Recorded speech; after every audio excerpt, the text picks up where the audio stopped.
Sir हमको direction में problem हो रहा है। अच्छा, फेस के डायरेक्शन में।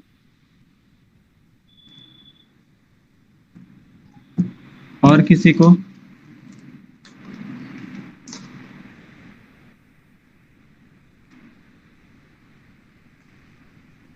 और किसी को कोई प्रॉब्लम?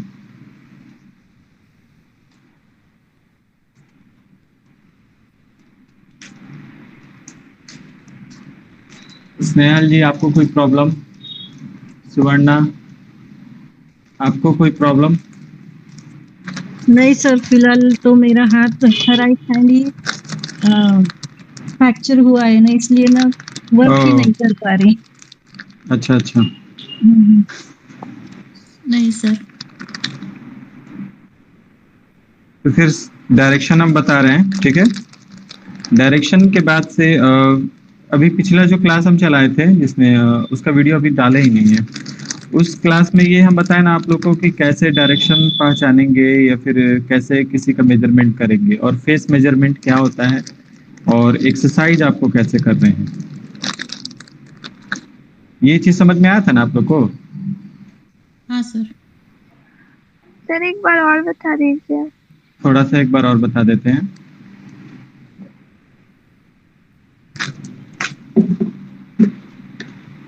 सबसे पहले तो एक्सरसाइज हम कैसे करेंगे।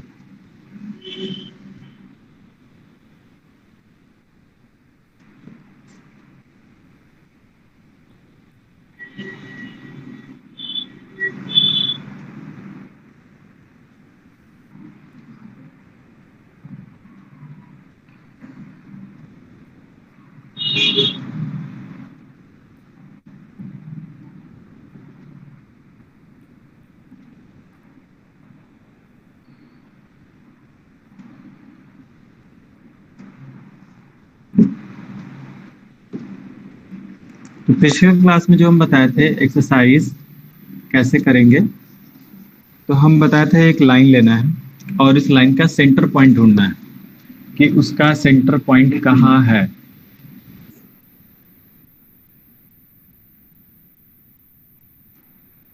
ठीक है, वीडियो क्लियर नहीं आ रहा है क्यों?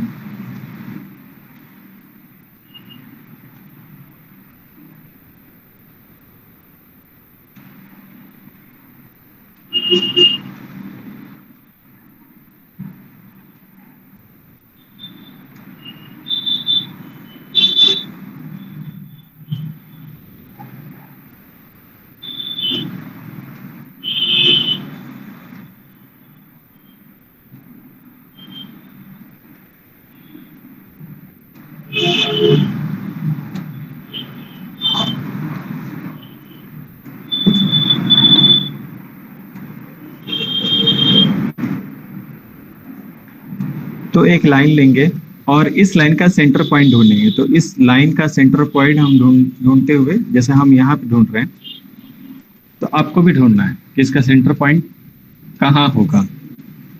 अगर हम लाइन कोई ऐसे करते हैं तो इसका भी सेंटर पॉइंट हमको ढूंढना होगा।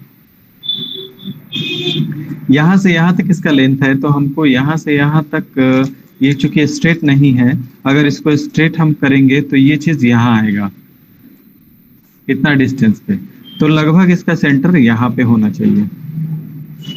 ठीक है, उसी तरह करके अगर एक सर्कल है तो इस सर्कल का सेंटर पॉइंट ढूंढना है, तो इस सर्कल का सेंटर पॉइंट ये होगा। तो ये हो गया कि ऑब्जेक्ट को कैसे हमको ऑब्जेक्ट का कैसे हमको डिस्टेंस पता चलेगा, उसका सेंटर पॉइंट कैसे पता चलेगा, ये एक एक्सरसाइज हो गया। ठीक है, आप कुछ भी बना सकते हैं, जैसे एक लाइन ले लिए, फिर एक लाइन ले लिए, इनके बीच का सेंटर लाइन कहाँ से होगा, तो यहाँ आप ले लिए। उसके बाद से आप मेजरमेंट करें कि क्या मेरा सेंटर लाइन सही हो रहा है कि नहीं हो रहा है। इसके लिए आप स्केल का इस्तेमाल कर सकते हैं, कंपास का इस्तेमाल कर सकते हैं सेंटर पॉइंट ढूंढने के लिए। तो ये एक्सरसाइज एक हो गया। दूसरा एक्सरसाइज ये है कि आपको सेंटीमीटर, मिलीमीटर, इंच और फीट के बारे में आपको जानना होगा। सेंटीमीटर किसको बोलेंगे, मिलीमीटर किसको बोलेंगे, इंच किसको बोलेंगे, फीट किसको बोलेंगे। तो ये आप लोग थोड़ा सा ध्यान दे दीजिएगा। इससे फायदा ये होगा कि अगर आप लोग लाइन खींचना चाह रहे हैं और उस लाइन को आप चाहते हैं कि मेरा लाइन लगभग 1 इंच के आसपास हो, तो उसको कैसे हम खींचेंगे? तो एक आपके पास अंदाजा होना चाहिए कि यहाँ से हम लाइन खींचे तो ये 1 इंच तक हो। वैसे ये 1 इंच से थोड़ा सा बड़ा है, 1 इंच यहाँ तक होना चाहिए। तो इसके मेजरमेंट के लिए क्या करेंगे, हम स्केल लेंगे और स्केल से देखेंगे कि ये परफेक्ट 1 इंच है। दिख रहा है ना?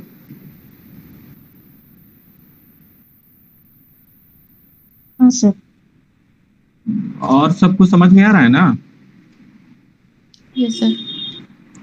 तो ये जब आपको परफेक्ट मेजरमेंट पता चल जाएगा, यानी कि पहले तो आपको इसका नॉलेज होना चाहिए, सेंटीमीटर क्या है, एमएम क्या है, इंच क्या है, फीट क्या है।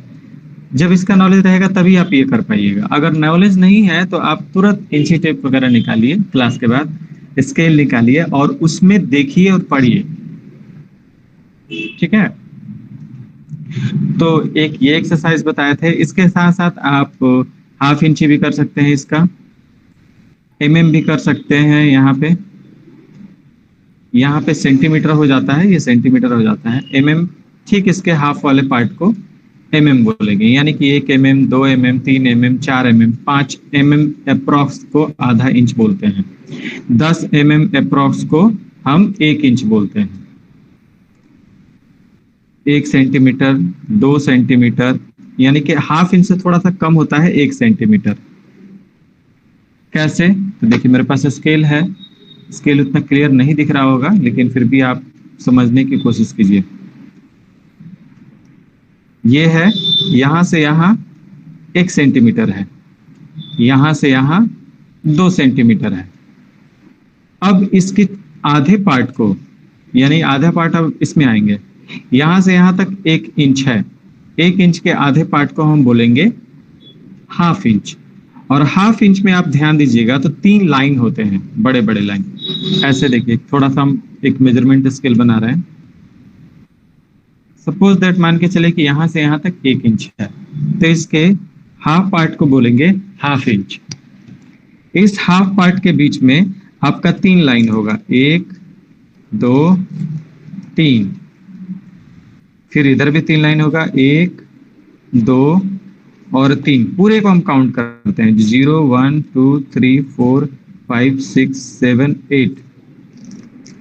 यहां तक जो लाइन आता है ये पूरा 1 इंच कहलाता है। ठीक है? पूरा 1 इंच कहलाता है। यानी कि इसके एक भाग को, अगर हम इस एक भाग को पॉइंट से डॉट कलर करते हैं तो ये हो जाता है 1 mm, यानी 1 mm ये है, 1 mm ये है, 1 mm ये है, 1 mm ये, 1 2 3 4, यानी कि 4 mm के लगभग हाफ इंच होता है। तो उसी प्रकार 8 mm के लगभग 1 इंच होता है, यानी कि 1 mm और 1 mm और 1 mm और 1 mm और, ये 4 इधर हुआ, 4 इधर होगा, क्योंकि इस साइड तो हाफ इंच था। मेरी बात समझ में आई? Yes sir. सर 1 सेंटीमीटर में कितने mm होते हैं? 1 सेंटीमीटर लगभग 2.5 mm होते हैं।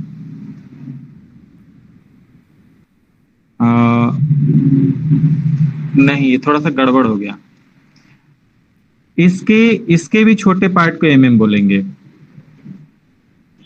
देखिए मैंने हाफ कर दिया, ठीक है, पूरे इंच का मैंने हाफ कर दिया, और इस हाफ इंच के अंदर 1 2 3 4 हिस्सा बांटा। ठीक है, हाँ 4, एक ये लेकर 5 हो गया, 4 हिस्सा को बांटा। 4 हिस्से के अंदर, यानी कि इस हिस्से के बीच में भी एक एक लाइन देंगे, तो ये mm हो गया इसके अंदर। यानी कि अगर स्केल की बात करें, स्केल में हम काउंट कर रहे हैं 1 इंच के अंदर कितना mm होना चाहिए, तो हम काउंट कर रहे हैं 1 2 3 4 5 6 7 8 9 10 11 12 13 14 15 16, लगभग 16 mm के बराबर हो रहा है। हमने क्या किया, पहले थोड़ा सा एक गड़बड़ी कर दिया, हम 2 mm को 1 mm मान लिए, इसकी वजह से 8 हमने खंदे को देखा, लेकिन ये वास्तव में 16 mm होंगे। 16 mm जब होता है तो 16 mm के अकॉर्डिंग 1 सेंटीमीटर लगभग 4 mm के बराबर होगा। ठीक है, 1 सेंटीमीटर लगभग 4 mm के बराबर होगा। हम लगभग इसलिए बोलते हैं क्योंकि थोड़ा सा 4 mm से भी हल्का कम होता है 1 सेंटीमीटर, तो लगभग हम बोल सकते हैं। समझ में आया? मेरी बातें समझ में आ रही है ना? जी सर। तो आपको पहले स्केल उठाना होगा, एक बार समझना होगा। इससे फायदा ये होगा कि आपको लाइन आप जितना चाहते हैं बिना स्केल के मदद से उतना आप खींच सकते हैं। जैसे यहाँ पे हम 1 mm खींच रहे हैं, फिर ये 2 mm खींच रहे हैं, फिर ये 3 mm खींच रहे हैं, बहुत छोटा छोटा लाइन है। तो इसी तरह आपको अगर 1 फीट खींचना है तो जितना ये जेरॉक्स पेज का साइज है उससे थोड़ा सा बड़ा 1 फीट कहलाता है। तो ये तो मेजरमेंट का एक्सरसाइज है, आपको करते रहना है। सर वीडियो शो नहीं कर रहा है। वीडियो शो नहीं कर रहा है? किसी को शो नहीं कर रहा है? हमको तो दिख रहा है। नहीं दिख रहा है सर। और मुझे भी दिख रहा था। हाँ रोशनी, थोड़ा सा नेटवर्क में आ जाओ। सर नेटवर्क फुल है। आ रहा है वीडियो, आ रहा है, रीजॉइन कर लो।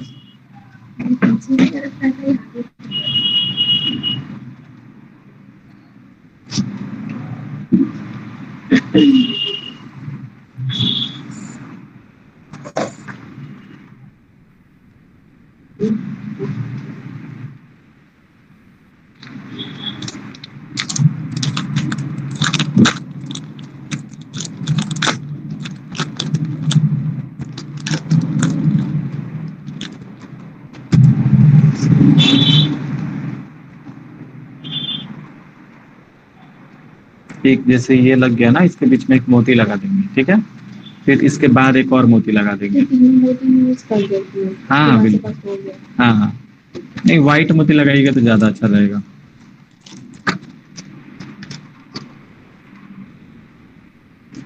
हाँ वीडियो दिख रहा है? अच्छा रोशनी चली गई। चलिए, तो ये समझ में आया कैसे एक्सरसाइज करेंगे? ये करना है आपको, नहीं कर पाइएगा तो समझिए गड़बड़ हो जाएगा। आपको जब आप एक्सरसाइज करेंगे इस चीज का और आपको लगभग अंदाजा आने लगेगा कि हाँ हम सही मेजरमेंट कर पा रहे हैं, तब आप पोर्ट्रेट अच्छे से बना पाइएगा।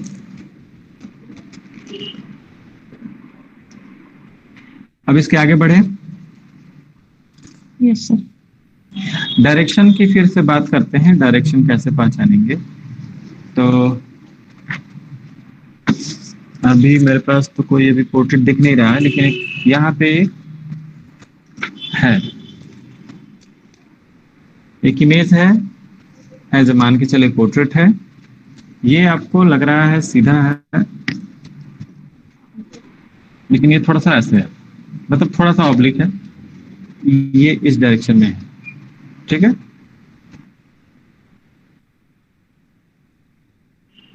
ये माइनर ऑब्लिक है। तो सबसे पहले माइनर ऑब्लिक जो लाइन है इसको हम ड्रॉ कर लेंगे। यहाँ हम ऑब्लिक ड्रॉ कर लिए। अब देखिए इसके अकॉर्डिंग समझा देंगे क्या, मेरा नेट चला गया था। यहाँ पे हम बता रहे हैं डायरेक्शन कैसे हम मतलब किसी भी इमेज में देखेंगे। तो यहाँ पे हम पेंसिल रख दिए हैं, ये थोड़ा सा ऑब्लिक फेस है, ठीक है? तो हम पेंसिल रख लिए एज ए समझने के लिए। पेंसिल के जैसे हम एक लाइन यहाँ पे ड्रॉ कर दिए। अब देखिए जब फेस का मेन पॉइंट जो होगा, मतलब अगर नोज से हम सीधा लाइन लें तो फेस के बीच में अगर हम पेंसिल रखते हैं, अगर पेंसिल ऑब्लिक डायरेक्शन में जाता है, तो ऐसा नहीं है कि नोज और लिप ही सिर्फ ऑब्लिक डायरेक्शन में है, ये आईज जो है ये भी ऑब्लिक डायरेक्शन में है। आईज कैसे है? तो आईज देखिए ऐसे है, ठीक है? आईज के बाद से नोज का भी वही डायरेक्शन होगा, नोज के बाद से लिप का भी वही डायरेक्शन होगा। यानी कि ये सारे ऑब्लिक हो जाएंगे, इसके परपेंडिकुलर हो जाएंगे। परपेंडिकुलर आप लोग समझते हैं? सर नहीं शो कर रहा वीडियो। बड़ा गरीब छात्रा हो, कहा है नहीं नेटवर्क तुम्हारा आ रहा है? पता नहीं, तो नेटवर्क तो फुल है। और किसी को वीडियो का प्रॉब्लम है? नहीं। नहीं सर। हो सकता है कि डाटा तुम्हारा कम हो गया हो।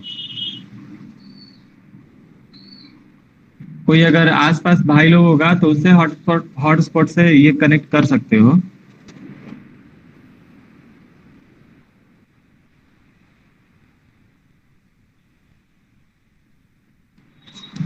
बताएं आगे। रोशनी थी, तुम सुनते रहो और आसपास कोई हॉटस्पॉट होगा तो उसे कनेक्ट कर लेते।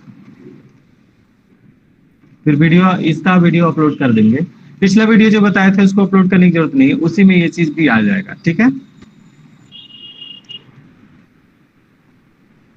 तो ये डायरेक्शन जैसे करेंगे, लिप का भी डायरेक्शन वही हो जाएगा, नोज का भी डायरेक्शन वही हो जाएगा, लिप का भी डायरेक्शन वही हो जाएगा। यहाँ का भी डायरेक्शन हम ऐसे का, ये वाला हो गया ठुड्डी, और फोरहेड का ये हो गया पोर्शन, हेयर का ये पोर्शन हो गया।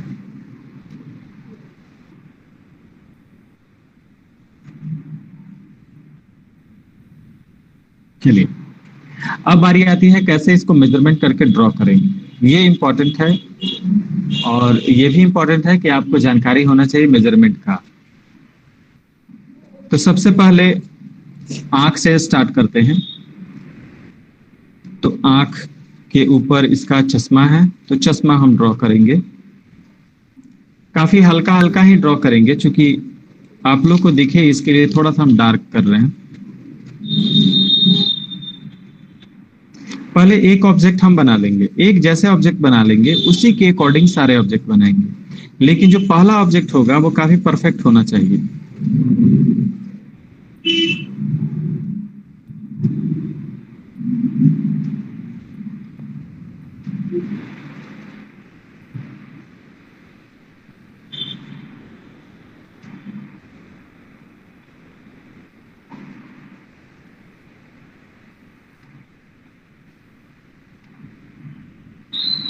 ये हो गया, एक ड्रॉ हमने कर दिया।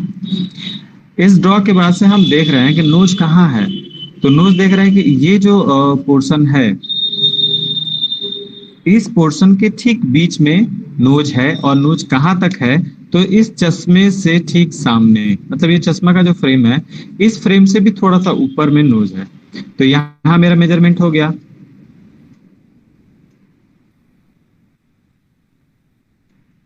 और नोज बहुत छोटा है। उसके बाद से हम लिप की बात करते हैं। तो लिप कहाँ है, तो इसी नोज से थोड़ा दूरी पे, डिस्टेंस पे है।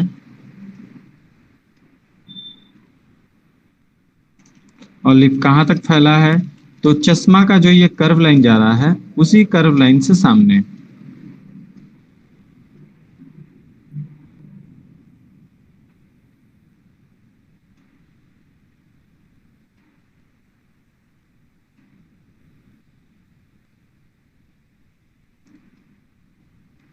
अब इसके बाद हम कलरिंग के स्टार्ट करेंगे।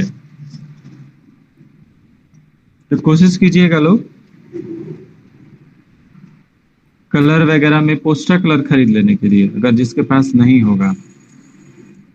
जैसे ये हो गया, अब इसका ठुड्डी बनाएंगे। अब देखिए, हमको कैसे पता चल रहा है कि इसका डिस्टेंस कहाँ होना चाहिए। तो हमने वही प्रैक्टिस किया है कि अगर 1 इंच करते हैं तो इसका ½ इंच कहाँ मिलेगा, इसका ½ इंच कहाँ मिलेगा। ठीक है, तो इसी तरह हम इस इमेज को देख रहे हैं। तो इस इमेज से देखने के बाद से हमको अंदाजा लग जा रहा है कि ये कितना डिस्टेंस पे होना चाहिए। शुरू शुरू में गड़बड़ अंदाजा लगेगा, लेकिन धीरे धीरे क्या होगा, ये अंदाजा आपका परफेक्ट हो जाएगा।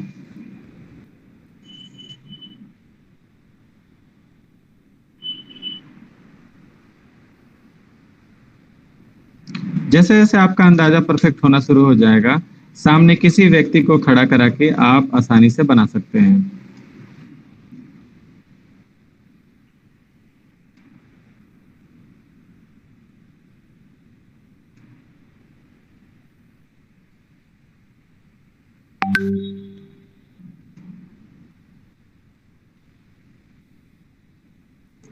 फर्स्ट ड्रॉ जब भी करेंगे एकदम हल्का करेंगे।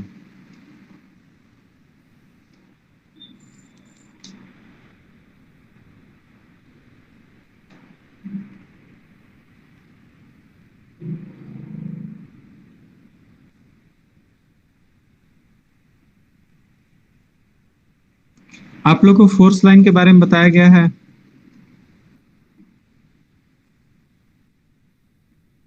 कि नहीं बताया गया है, कि जानना है? बताया गया है। कोई ऐसे हैं जिनको नहीं बताया गया या फिर जो नहीं जानते हैं?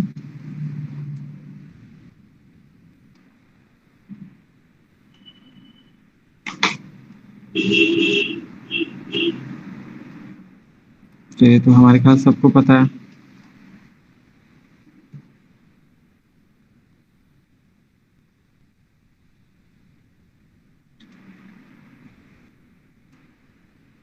देखिए फोर्स लाइन कैसे डेवलप हो जाता है, ये एक मेन कारण है कि आप अपने हाथ को काफी फ्री छोड़ दें, उसको जैसे जहां जाना है वैसे उसको छोड़ दें। तो एक टाइम ऐसा आएगा कि आपका हाथ ऑटोमेटिक उसी डायरेक्शन में जाएगा जिस डायरेक्शन में उसको जाना चाहिए।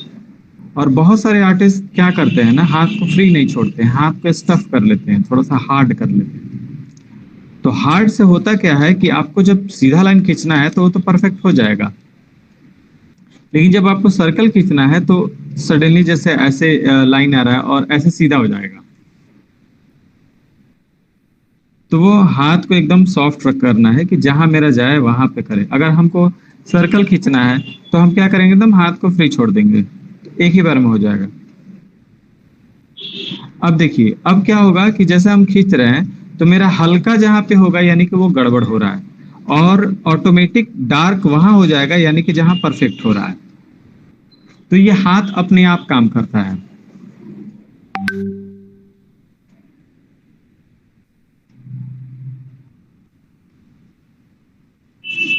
अब चूंकि ये जो ड्राइंग आप बना रहे हैं इसको बोलते हैं इलस्ट्रेशन। जैसे जितने भी सारे कॉमिक्स वगैरह में जो इमेज होते हैं उसको क्या बोलेंगे, इलस्ट्रेशन बोलेंगे।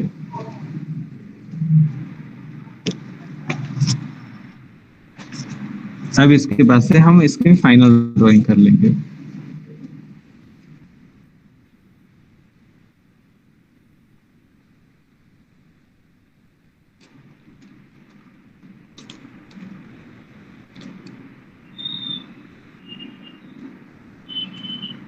सर ये कौन सा पेन है? ये आपका एक पायलट कंपनी का पेन है और ये हाई टेक पॉइंट करके आता है। ये 0.5 है, 0.7 भी आता है। ये पेन का खासियत है कि इसमें आप इंक भर सकते हैं और इसे आप ड्राइंग कर सकते हैं। पहले एक पेन आता था जिसको हम बोलते हैं माइक्रोटिप पेन। तो माइक्रोटिप पेन काफी ज्यादा एक्सपेंसिव होता था और उसमें इंक भरा जाता था। तो सेम वही चीज ये है, पायलट कंपनी की पेन आती है। आप ऑनलाइन भी मंगा सकते हैं, वैसे ऑफलाइन ये अच्छा खासा मिलता है। सर आपने बताया वो पेन मंगवाया है, वाइट है क्या, उसका यूज क्या है?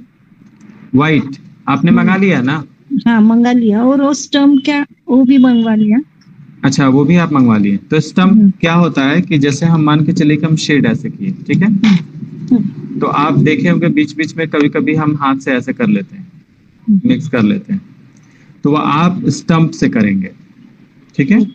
अब स्टम्प जो होता है एज ए पेंसिल की तरह होता है। यानी कि आइस के पास अगर आपको बहुत पतले पतले शेड करने होंगे तो उस स्टम्प का इस्तेमाल करेंगे। शेडिंग ये जैसे पेंसिल का डस्ट लगा दिए या पेंसिल का स्ट्रोक आप दे दिए, स्टम्प से उसको आराम से आप मिला सकते हैं, ठीक है। तो काफी डिटेलिंग वर्क भी आप आसानी से कर लीजिएगा, क्योंकि हाथ उंगली तो हर जगह जा नहीं पाएगा। बराबर। हाँ तो इसलिए स्टम्प का इस्तेमाल करते हैं। और व्हाइट पेन का? हाँ व्हाइट पेन का इस्तेमाल कि कहीं हो सकता है कि आपका जो पेंसिल है वो ओवर डार्क कहीं हो गया हो, या फिर आईज वगैरह में जब आईज में हाईलाइट आप देखे होंगे कि हाईलाइट ज्यादा होता है, तो वहां पे इरेजर लगा पाना बहुत मुश्किल होता है, या फिर वहां से डस्ट को रिमूव कर पाना बहुत मुश्किल हो जाता है। तो हम लोग डस्ट को रिमूव नहीं करते हैं, हम वो व्हाइट पेन को बस एक डॉट लगा देते हैं तो वहाँ हाईलाइट का काम करता है, ठीक है। जैसे चिक वगैरह में क्या होता है ना, साइड से रिफ्लेक्शन आता है लाइट का, तो चिक के साइड में एक लाइन दे देंगे तो वो रिफ्लेक्शन हो जाएगा। एक पोर्ट्रेट है, पोर्ट्रेट से हम आपको बताते हैं, समझ में आ जाएगा।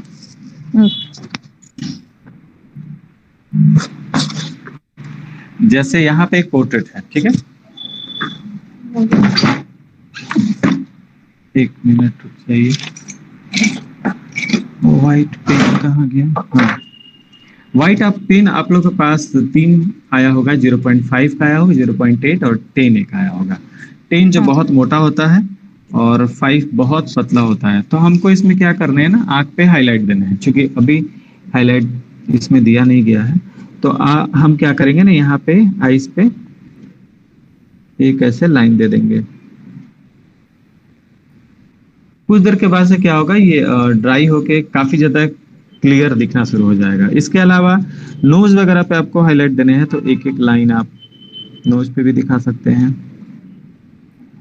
लिप के ऊपर पार्ट पे हाईलाइट देने हैं तो वहां भी दिखा सकते हैं। यानी कि जहां पे आप इरेजर को रिमूव नहीं कर सकते हैं, यानी स्क्रब नहीं कर सकते हैं, वहां पे आप पेन का इस्तेमाल कर सकते हैं। क्योंकि ये ग्रेफाइट से किया गया है तो इस पे जो पेन है ये काफी चलता नहीं है। लेकिन अगर आप चारकोल का इस्तेमाल कर रहे हैं तो चारकोल पे आसानी से चलता है। तो चारकोल पे जब इस्तेमाल करेंगे तो आप चाहेंगे तो इसके हेयर को भी कहीं कहीं हाईलाइट आप दिखा सकते हैं। क्योंकि ग्रेफाइट काफी स्लिपरी होता है इसलिए चलता नहीं है, लेकिन धीरे धीरे आप जब कोशिश कीजिएगा चलाने के लिए तो आराम से चलेगा। समझ में आया कैसे इसका इस्तेमाल करेंगे? हाँ सर। अब देखेंगे कि आप आंख में थोड़ा सा इसमें दिख रहा है। हाँ दिख रहा है। हाँ हाईलाइट दिख रहा है, बस यही। कुछ देर के बाद से जब लाइट हो जाएगा तो ये नोज पे भी हाईलाइट थोड़ा सा दिखना शुरू हो जाएगा।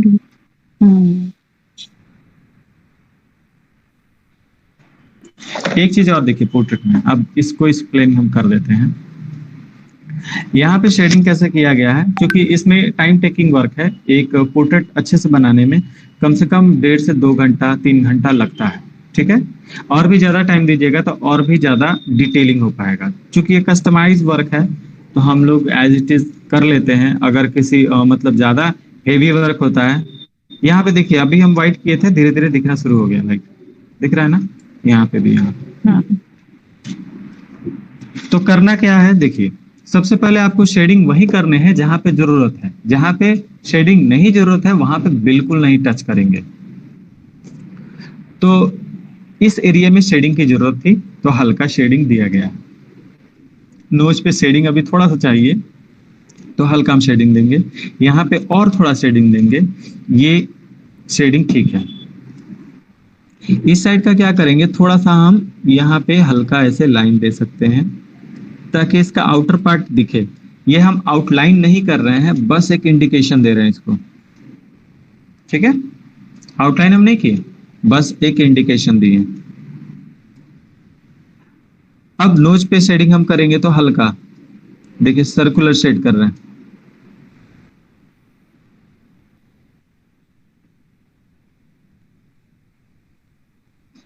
ऐसा लगना चाहिए कि पेंसिल जो है एकदम हवा में है और इस पेंसिल से हम सिर्फ सहला रहे हैं पेज को।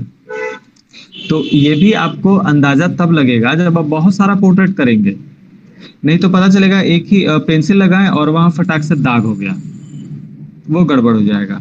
और गलतियों से तो बिल्कुल नहीं डरना है कि एक बार गड़बड़ हो गया तब नहीं बनाएंगे, तो ऐसा नहीं। आप जब तक गिरेंगे नहीं, साइकिल चलाना सीखेंगे नहीं, इसलिए गिरने से डरना नहीं है। देखिए थोड़ा सा हम शेड कर दिए,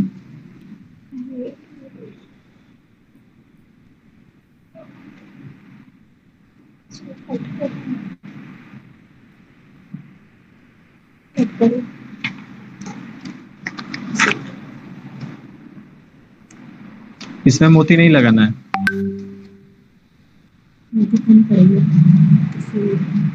अच्छा, तो वो वाला बड़ा वाला लगा लीजिए जो बच्चा, ठीक है। तो आप इसको कट कर लीजिए।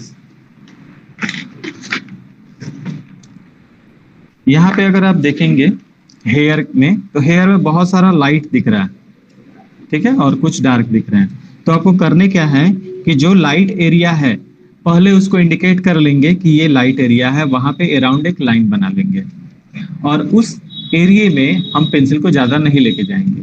और जहां मेरा थर्ड टोन है, यानी कि ये एरिया जो है, ये एरिया है, ये एरिया है जो थर्ड टोन है, इस थर्ड टोन में पहले हम फर्स्ट टोन करेंगे, फिर फर्स्ट टोन से सेकेंड टोन करेंगे, सेकेंड टोन के बाद से थर्ड टोन करेंगे। थर्ड टोन के दौरान हम इसमें भी लाइनिंग ऐसे ऐसे बना लेंगे।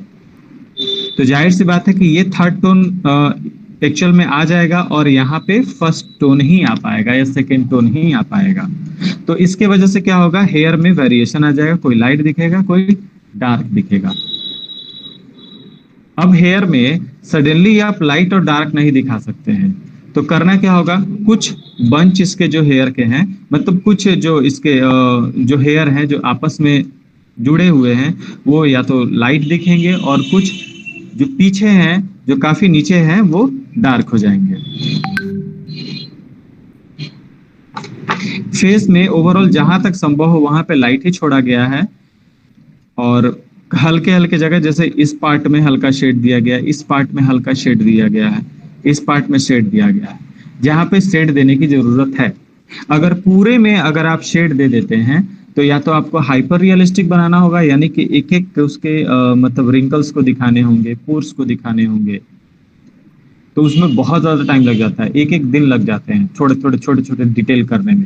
क्योंकि आप जब ड्राइंग बनाना शुरू करेंगे तो आप सडनली एक ही बार में नहीं बना सकते हैं कि बैठे बैठे बना लिए।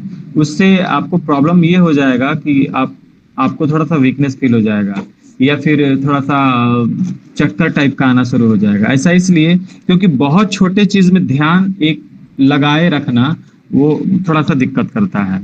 तो आप आधा घंटा बनाएं, 15 मिनट बनाएं, फिर उसको छोड़ दें। ठीक है। अच्छा, इस पोर्ट्रेट में और कुछ पूछना है जो आप लोगों को समझ में नहीं आया सर कैसे बन गया, उसको हम एक्सप्लेन कर देंगे। तो चिक के पास बिल्कुल भी शेड नहीं है ना, चिक पे इनके? क्या फेस पे? हाँ, ये फेस, इसके चिक पे बिल्कुल भी, गाल पे जो है हाँ, बिल्कुल भी शेड हाँ, नहीं है ना? बिल्कुल शेड नहीं है, बिल्कुल शेड नहीं है, शेड नहीं दिया गया है ताकि और अच्छा दिखे। शेड बिल्कुल नहीं दिया गया है ताकि अच्छा दिखे। अगर शेड हम दे देंगे, जैसे यहाँ पे क्या होता है ना कि ये यहाँ पे एक चिक बोन होता है, चिक बोन के वजह से ये चिक थोड़ा सा ऊपर उठा हुआ दिखता है। तो हमको अगर शेड देना होगा तो हम क्या करेंगे ना, हल्का यहाँ से शेड देंगे और ये ऐसे इसको अंदर की तरफ करेंगे ताकि ये दिखे। लेकिन जब इसको हम दिखाएंगे, हाँ बोलिए। जो वो नोच के पास से जो लाइन किया उसके कारण से जो चिकबोन आप बता रहे वो उठा हुआ इसमें भी लग रहा है, उसी के कारण ये ना हाँ, क्योंकि यहाँ भी उठा हुआ है तो जाहिर सी बात है कि यहाँ भी उठा होगा और इस वजह से यहाँ पे हल्का शेड होगा, इस वजह से यहाँ पे हल्का शेड होगा। लेकिन जब यहाँ हम शेड दे देंगे ना तो फिर हमको यहाँ भी शेड देना होगा, इस डायरेक्शन में भी शेड देना होगा, ओवरऑल सब जगह शेड हमको देना होगा।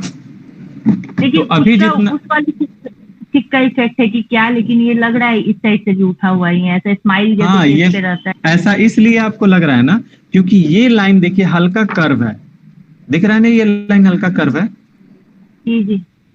हाँ, अगर ये लाइन को हम स्ट्रेट कर देंगे तो ये बिल्कुल गलत हो जाएगा, ये उठा हुआ नहीं लगेगा। तो आप देखें वो हल्का इस साइड की तरफ आए, यानी कि ये मसल जो है बाहर की तरफ आए, इसलिए ये थोड़ा सा लाइन कर्व है। एक एक पॉइंट को तब आप पकड़ पाइएगा जब आपका मेजरमेंट सही होगा।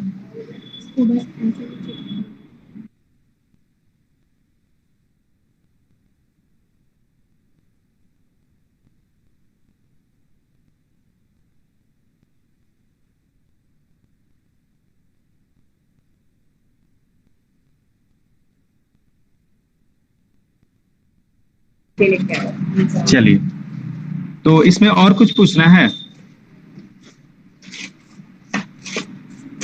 चलिए एक और चीज, अब एक और बता, अच्छा पूछ लीजिए वर्णा जी। पेज कौन सा यूज करना सर? पेज को हाँ, कौन सा यूज करना चाहिए ऐसा हाँ, बनाने के लिए? पेज कौन सा यूज करना चाहिए?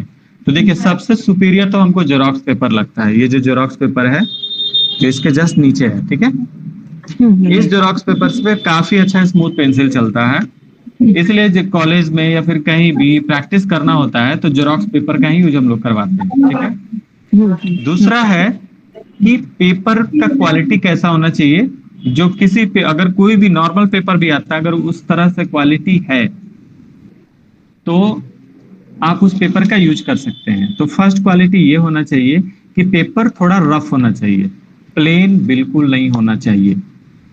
ठीक है, पेपर रफ होना चाहिए, पेपर में छोटे छोटे ग्रेन्स दिखने चाहिए, यानी खुरदरा होना चाहिए, ताकि पेंसिल के जो डस्ट है उस पेपर को ऑब्जर्व कर सकें। ठीक है, पेपर जो होना चाहिए वो मोटा होना चाहिए। ये जो मेरे पास पेपर है जिसपे ड्राइंग बनाया गया है, ये बॉन्ड पेपर है। इस बॉन्ड पेपर पे हम लोग ने ड्राइंग बनाना शुरू किया। ठीक है, काफी अच्छा रिजल्ट है इसका, पेंसिल एकदम बहुत अच्छा चलता है, स्मूथ चलता है। और ये जो पेपर है जो जस्ट नीचे है, ये है जेरॉक्स पेपर, इसमें भी बहुत अच्छा चलता है, लेकिन इसमें मार्केट में जो मिलता है अभी, ये आपका 70 GSM मिलता है। ये 70 GSM, GSM यानी मोटाई को हम बोलते हैं। तो आपको कम से कम 100 GSM का पेपर लेना होगा, 100 GSM या 75 GSM का पेपर लेना होगा, तब ये थोड़ा सा मोटा होगा। क्योंकि मान के चले कि जब आप पेंसिल इस पे चलाए तो ये थोड़ा सा पेपर उतना मजबूत होना चाहिए कि पेंसिल के प्रेशर को झेल सके। ठीक है सर, वो जो पेपर दिखाया बॉन्ड पेपर, वो ऑनलाइन मिल जाएगा? हाँ, ऑनलाइन बिल्कुल मिल जाएगा। आप कहीं भी स्टेशनरी की दुकान पे जाइएगा, एकदम मिल जाएगा। ये हल्का येलोइश होता है। हाँ, ये इसमें देखिए येलो भी आते हैं, अलग अलग कलर के आते हैं, आपको व्हाइट मांगने हैं। ठीक है, बॉन्ड पेपर एक्चुअली इसलिए क्योंकि ये जनरल पेपर से थोड़े मजबूत होते हैं और ये काफी सस्ते मिलते हैं। लगभग 300 रुपए में आपका 500 पेज मिल जाता है।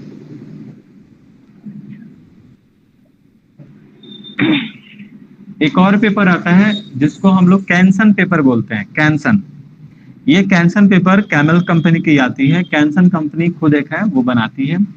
ये कैंसन पेपर बिल्कुल बॉन्ड पेपर की तरह होता है, या थोड़ा सा बहुत ज्यादा मोटा होता है। इस पे जो पेंसिल है बहुत अच्छा टिकता है, चारकोल बहुत अच्छा टिकता है। इसको सुपीरियर पेपर भी हम बोल सकते हैं। तो जैसे कि बड़े बड़े क्लाइंट, कैंसन वो रोल में ही आता है। तो बड़े बड़े क्लाइंट को अगर जब आपको देने होते हैं या फिर जो एक्सपेंसिव ड्राइंग बनाने होंगे, तो तभी आप उस पेपर का यूज करें। अगर आपको नॉर्मली किसी को गिफ्ट वगैरह करना हो, चाहे कुछ भी कोई आपका वर्क है, कमीशन वर्क है जो बहुत सस्ते में आपको देने हैं, तब आप ये बॉन्ड पेपर का इस्तेमाल करें। क्योंकि देखिए दोनों पेपर कभी खराब होने वाला नहीं है, तो आप उतना महंगा क्यों आप लगाएंगे। मेरी बात समझ में आ रही है ना? और देखिए मुझे हाँ, पूछिए। क्वेश्चन करना था आपसे। मैं आजकल गॉस कलर यूज कर रही हूँ। हाँ, तो गॉज कलर, कौन सा पेपर अच्छा रहता है? देखिए गॉज कलर हो या पोस्टर कलर हो, दोनों एक ही टाइप के कलर है। ठीक है, गॉज कलर में ये होता है थोड़े से कलर जो होते हैं वाइब्रेंट होते हैं। हाँ, पहले गॉज कलर का इस्तेमाल उसमें जैसे या पोस्टर कलर का इस्तेमाल, अंडे की जो जर्दी होती थी उस जर्दी को हटा दिया जाता था, और जो व्हाइट वाला पार्ट होता है उसको मिलाने के बाद से वो कलर किया जाता था। ठीक है, तो अब तो रेडीमेड सारे कलर आते हैं, तो वो सारे कलर में इसका इस्तेमाल नहीं किया जाता है, वो ऑलरेडी उसमें मिक्स होते हैं, या फिर उसमें ग्लॉसी वगैरह सब मिक्स होता है। तो ये जो पोस्टर कलर का इम्प्रूव जो रूप है वो गॉज कलर है। ठीक है, जो तो मतलब गॉज जो कलर, पेपर पे पोस्टर कलर करते हैं उसी पे कर ले। हाँ एकदम आप उस पे कर सकती हैं, कैंसन पेपर भी आप मंगा सकती हैं। देखिए जो पेपर काफी मोटा हो उस पे आप इस्तेमाल कर सकती हैं। एक मार्केट में एक और पेपर आता है जिसको आइवरी सीट बोलते हैं। हाँ, आइवरी सीट वो एक्चुअली मोटा ही आता है, आइवरी सीट बोल के आप मार्केट से ले सकते हैं। आइवरी सीट में पोस्टर कलर आप आराम से कर सकते हैं। उसमें क्या थोड़ा सा होता है कि वो थोड़ा सा चिकना होता है आइवरी सीट। जैसे आपको पेन ड्राइंग करने होते हैं, इलस्ट्रेशन बनाने होते हैं, पोस्टर कलर करने होते हैं, तो आइवरी सीट का इस्तेमाल आप कर सकते हैं। अगर आपको बहुत अच्छे पोस्टर कलर करने होंगे तो आप हैंडमेड पेपर का इस्तेमाल कर सकते हैं, ब्लॉक पेपर आता है उसका इस्तेमाल कर सकते हैं, एक पेस्टल पेपर आता है उसका भी आप इस्तेमाल कर सकते हैं। इसके अलावा आप ये कैंसन पेपर का भी इस्तेमाल कर सकते हैं। एक्सेल पेपर तो सर कलरफुल भी होता है ना? हाँ, पेस्टल कलरफुल भी आता है, ये इसके लिए क्राफ्ट वगैरह के लिए या फिर। हाँ, पेस्टल। नहीं नहीं, ऐसा कुछ नहीं है। वो पेस्टल पेपर मैंने इसलिए बोला जाता है ना, मतलब जहां तक हमको जानकारी है, पेस्टल कलर इसलिए बोला जाता है क्योंकि उस पे जो कलर यूज होते हैं। नहीं, हमको भी उसके बारे में उतना जानकारी नहीं है। पेस्टल बस जानते हैं पेस्टल पेपर है, लेकिन उस थोड़ा सा मतलब जो दुकानदार जैसे समझाते हैं, क्योंकि वो लोग जुड़े रहते हैं कंपनी से, तो ऐसा इसलिए वो लोग बोलते हैं क्योंकि जो उस पे कलर होता है ना, वो मतलब परमानेंट कलर नहीं होता है। ये जैसे नीचे जो पेपर देखिए, अभी याद आ गया, जो नीचे जो पेपर रेड कलर दिख रहा है ना, जी ये पेस्टल पेपर है। जी सर। ये पेपर में देख रहे हैं आप, व्हाइट ये निकल गया, ये व्हाइट व्हाइट धब्बा दिख रहा है। इसमें जो कलर होते हैं वो परमानेंट नहीं होते हैं।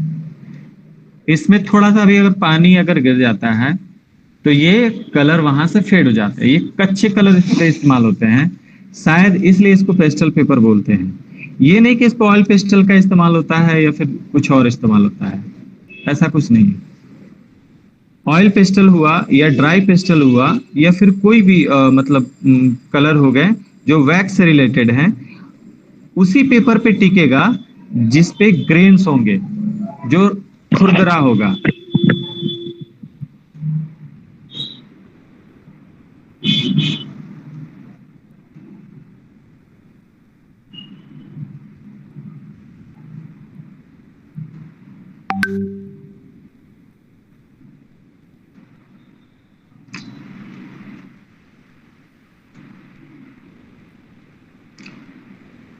अच्छा, ये जो हम अब ड्रॉ कर रहे हैं, ये पहले जो हम ड्रॉ किए थे उसको हम ध्यान से देख रहे हैं कि कहाँ कहाँ गड़बड़ी था। उस गड़बड़ी को हम दोबारा दोहरा नहीं रहे हैं और हम फाइनल करते जा रहे हैं।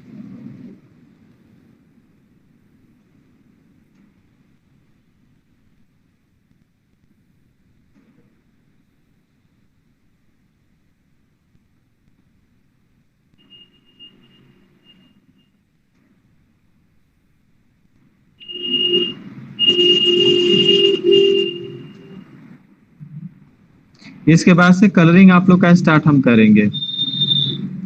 तो आप लोग पोस्टर कलर का इस्तेमाल एक दिन हम बता देंगे कैसे आप इस्तेमाल करेंगे। बहुत लोग तो जानते होंगे।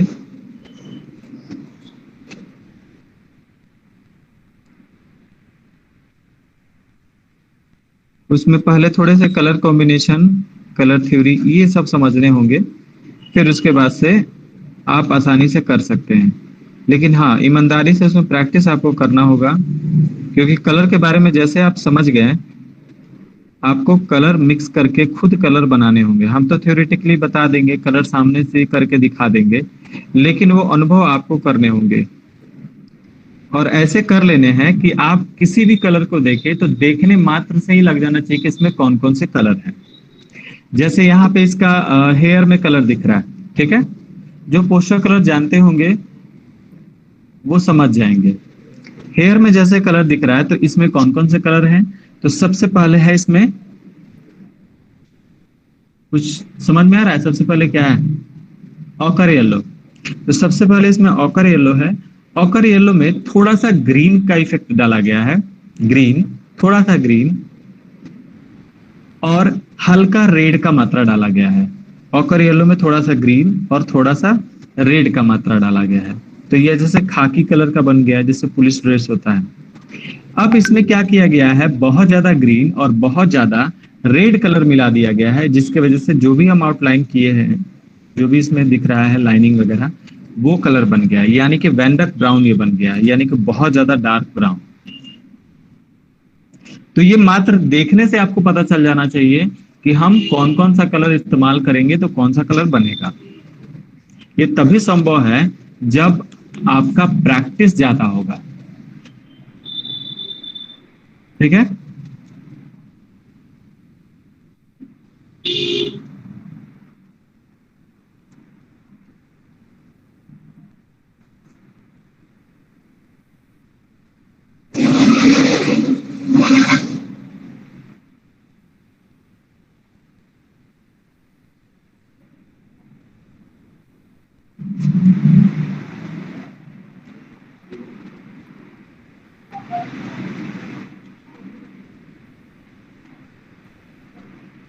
ये आप लोग ये पेन भी मंगा सकते हैं, ये हम ना हो तो इसका भी लिंक भेज दिया करेंगे, भेज देंगे। जी सर।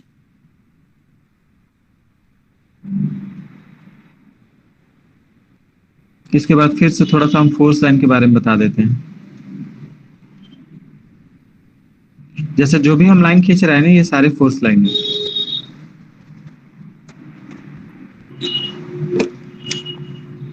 जैसे ये हो गया आपका सिंपल लाइन, ठीक है। इसी लाइन को हम बिना हाथ से प्रेशर दिए हुए यहां से यहां लाइन खींचते हैं, तो ये होता है फोर्स लाइन। फोर्स लाइन से आपका लाइट, शेड, कास्ट, शैडो सारा चीज पता चल जाता है, लाइट का डायरेक्शन का भी पता चल जाता है।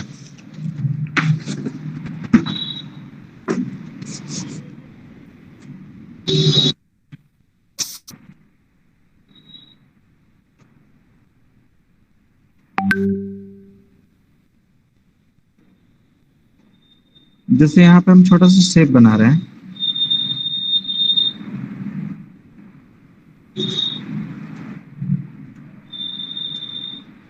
हम बस बहुत कम लाइन दी है इसमें, ठीक है, लेकिन फिर भी एक फेस का टेक्सचर हमको पता चल जा रहा है।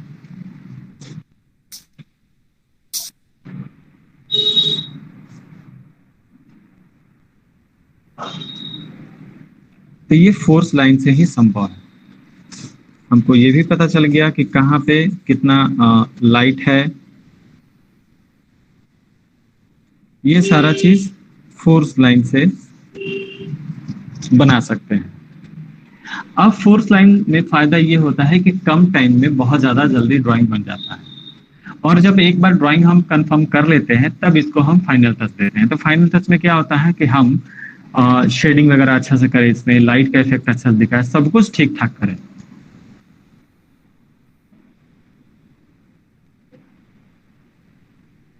तो डायरेक्शन और फिर एक्सरसाइज करने में कोई दिक्कत?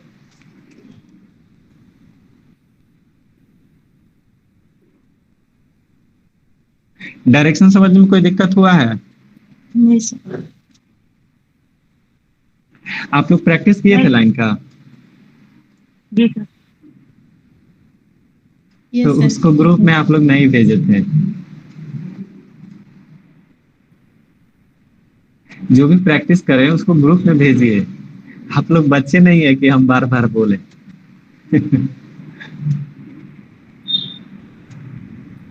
सर फेस सही नहीं हो रहा है, एग्जैक्ट कोई नहीं बात बन रहा, नहीं, फेस तो सही हो रहा किससे है। डर है? फेस देखिए मतलब ठीक कि है, आप तो गलत बताए हो रहा है उस तो हिसाब अच्छी से। बात है ना। देखिए यही ना है, डरना नहीं है। किससे हमको डरना है? अनामिका नहीं सर, ये तो सही जी हो रहा है। डरेंगी रेशमी से, रेशमी डरेंगी स्वर्णा से, स्वर्णा डरेंगी स्नेहल से। किससे डरेंगे लोग? सब कोई कमजोर है ना, सब कोई कमजोर है, ये मान के चले। गलत भी बन रहा है नहीं उसको सर, जो दिखाइए। बताए उस हिसाब से सब बढ़िया बन रहा है, नोज आई सब पता चल रहा है कहाँ, बस बट एक जगह एक्यूरेट नहीं बन पा रहा है, मतलब एक जगह नहीं बन रहा है। बिल्कुल same नहीं बन पा रहा है फेस देख के। एक्यूरेट जैसे नहीं कि बनेगा, बिल्कुल अभी नहीं नहीं बनेगा। बनेगा। एक नहीं, यही तो हम बता रहे हैं आपको, गड़बड़ बनेगा क्योंकि आपको अंदाजा नहीं ना है कि ये इसका सेंटर कहाँ है, इस नोज के किस साइड इसका आंख जा रहा है, यही अंदाजा नहीं मिल रहा है। और इसी अंदाजा को तो सीखना है। तो ये कैसे सीखेंगे? तो प्रैक्टिस के बल से सीखेंगे। जैसे फोटो नहीं देखिए, ऐसे देखिए तो खुद का बनाया हुआ पोर्ट्रेट अच्छा लगता है, बट अगर उसको मिक्स की उसके साथ देखिए तो फिर लगता है क्योंकि कि नहीं बहुत क्योंकि गलत है। रियल इमेज का मेजरमेंट तो जैसे है वैसे ये दिख रहा है, लेकिन हमारा जो हम देख कर बना रहे हैं उसका मेजरमेंट गड़बड़ हो जा रहा है, फेस का मेजरमेंट।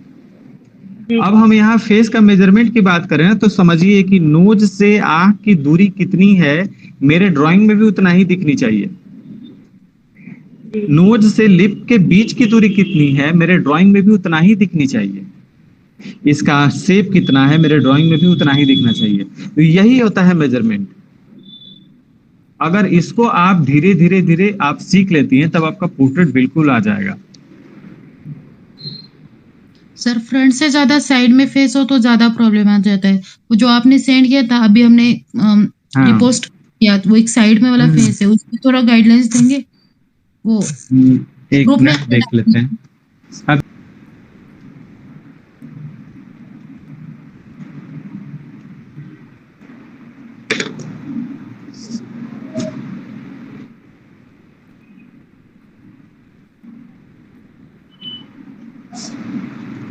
पहले मेरा ड्राइंग का नोज यहाँ पे आ गया था, जबकि यहाँ पे नहीं होना चाहिए, जस्ट इसके ऊपर होना चाहिए।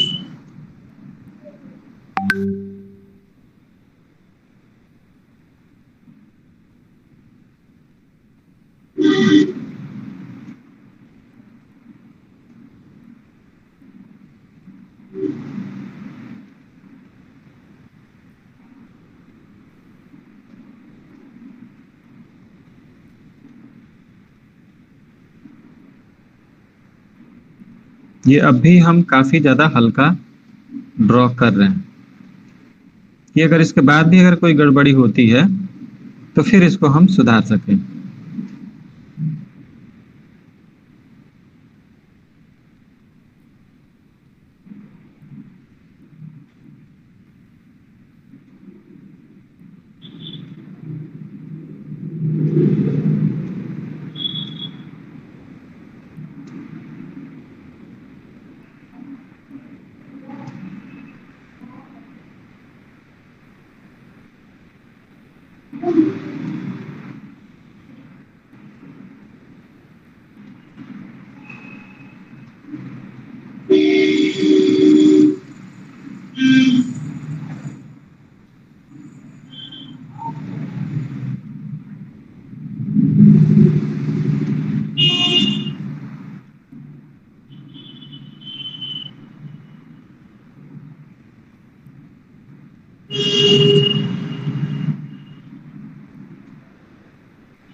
अब इस आंख से इसका डिस्टेंस देख लेंगे।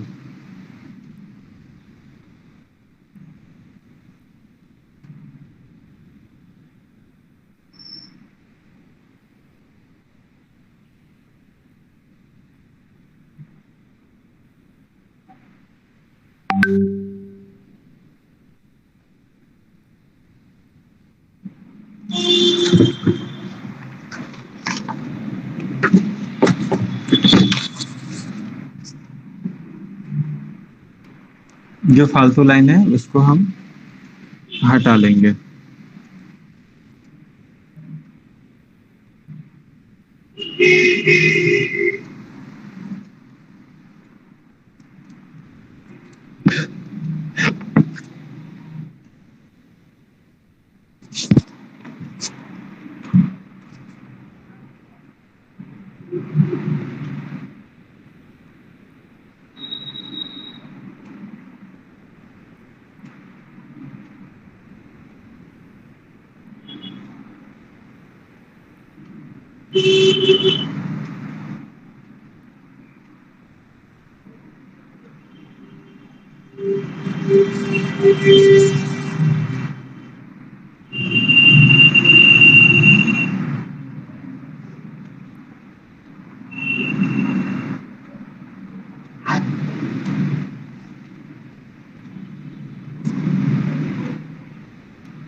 लाइन को थोड़ा थोड़ा हम हल्का कर लेंगे।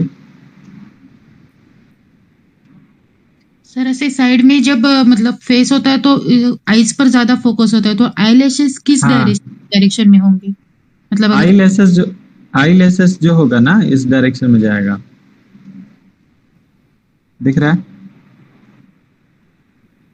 हाँ सर। जैसे देखिए,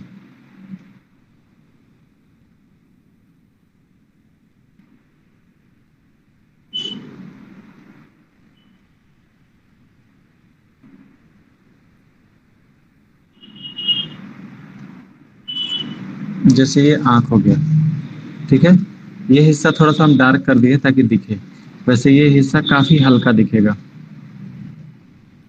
थोड़ा सा बस। अब यहाँ से इस डायरेक्शन में निकले, थोड़ा सा हम बड़ा बड़ा कर रहे हैं ताकि दिखे। इस साइड के जो आएंगे ये इसी डायरेक्शन में चले जाएंगे, यानी कि इस लाइन से ऐसे ही जाएंगे तो दिखेंगे नहीं, लेकिन इस हिस्सा का दिखेगा, उसी तरह इस हिस्सा का दिखेगा और इस हिस्सा का नहीं दिखेगा। हमको लग रहा है वीडियो थोड़ा ब्लर दिख रहा होगा आप लोग को, थोड़ा वीडियो ब्लर दिख रहा है ना?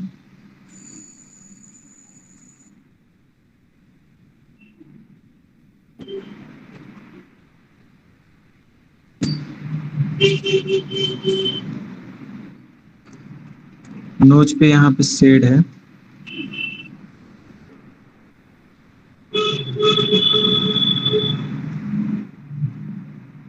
यही स्टम्प से क्या करेंगे ना, इसको मिक्स कर देंगे, जो अगर आप लोग के पास स्टम्प होगा।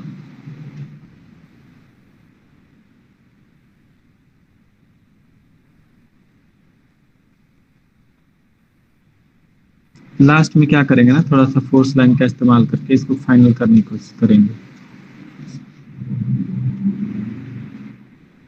ये आंख आपको समझ में आया है? Eyelashes yes sir. नहीं आया समझ में? फिर से हम बता रहे हैं, थोड़ा सा बड़ा।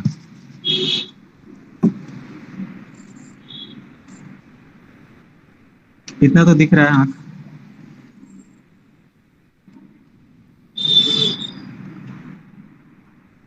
ये जो होगा वो हाफ हो जाएगा, आपका जो आई बॉल होता है हाफ हो जाएगा। इसको हम पूरे को ऐसे ये कर दे रहे हैं, ऊपर का डार्क होगा, नीचे का नहीं होगा। ये जो आई लेसेस है इस साइड निकलेगा,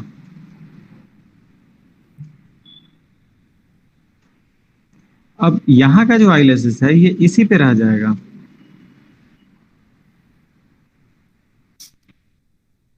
नहीं,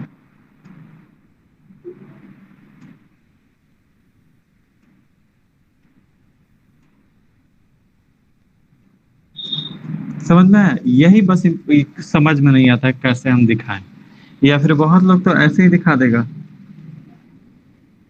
इस डायरेक्शन में, जो गड़बड़ हो जाता है इस डायरेक्शन में दिखा देगा, जो गड़बड़ हो जाता है।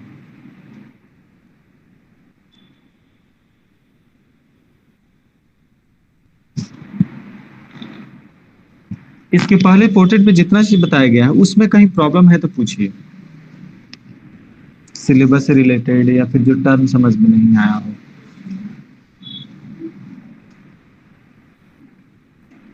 ऐसा कुछ है? नहीं सर। तो अभी क्या करना है आप लोग को, एक तो प्रैक्टिस करके दिखाने हैं, वो लाइन का प्रैक्टिस, मेजरमेंट का प्रैक्टिस, और जितने आपसे पोर्ट्रेट बन जाए, एकदम खराब बने कोई दिक्कत नहीं है, आप खराब ही बनाएं, हमको उम्मीद है कि आप खराब बनाएंगे, ठीक है। लेकिन आप बनाते रहिएगा ना तो आपको पता ही नहीं चलेगा कब खराब से अच्छा बनाना शुरू कर देंगे। लेकिन आप बनाइए, एक दिन में आप पोर्ट्रेट कैसे बनाइए, जैसे देखिए हम बना रहे हैं ऐसे ही, बिना मतलब का पोर्ट्रेट बना रहे हैं। जैसे आप ऐसे किए, नोज बनाए, अब ये है कि आप देखकर बनाएंगे, आंख मान के चले गड़बड़ हो गया, चश्मा पहना दिए, कुछ भी कर लिए, हेयर दिखा दिए, ठीक है। आप कुछ भी बनाएं, धीरे धीरे क्या होगा कि आपको नॉलेज हो जाएगा कि हम गड़बड़ कहाँ कर रहे थे, कैसे हमको इम्प्रूव करना है। लेकिन आप करेंगे तभी हो पाएगा, नहीं करेंगे नहीं हो पाएगा। तो आशा है कि आप लोग अब करेंगे, और कल तो रक्षाबंधन है तो सब कोई व्यस्त रहेगा, इसलिए आज क्लास ले लिया गया, और इसका हम वीडियो अपलोड कर दे रहे हैं, आप लोग फिर वहां से देख लीजिएगा। लाइन का प्रैक्टिस मस्ट है, और पोर्ट्रेट बनाते रहिए। अगले क्लास से कोशिश करेंगे पोस्टर कलर स्टार्ट करने के लिए, तो पोस्टर कलर आप लोग ले लीजिएगा। कैमल कंपनी का आता है, वो कुछ ज्यादा शेड में 24 शेड का आता है, वो आप लोग ले लीजिएगा। पोस्टर कलर आपको आ जाएगा तो आप एक्रेलिक से भी बना सकते हैं, ऑयल से भी बना सकते हैं, कोई ज्यादा कुछ नहीं है। तो क्लास ओवर करें। Okay sir. जी सर। ओके।